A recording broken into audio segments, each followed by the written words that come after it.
Православните христијани кои од понеделник ќе постат, влегуваат во специфичен телесен и духовен животен режим.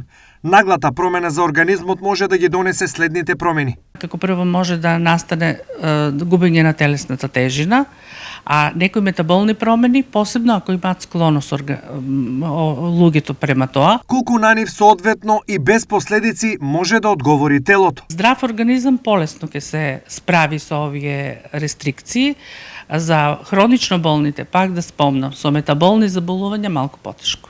Индивидуално, секој реагира различно на промените и што доколку се случат тие, а телото не ги прифаќа. Значи, ако почувствуваме некои проблеми при држењето на постот, секако треба да го прекинеме.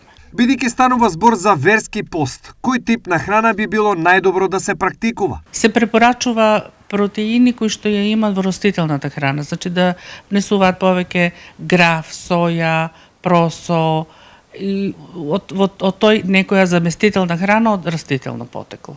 Особено важно за телото е хидратацијата. Многу е важна. Во секој дневниот живот рехидратацијата е многу поважна дури и од исхраната. Колку во вакви ситуации се препорачливи зголемени физички активности? Здрав организам ќе може да ги совлада.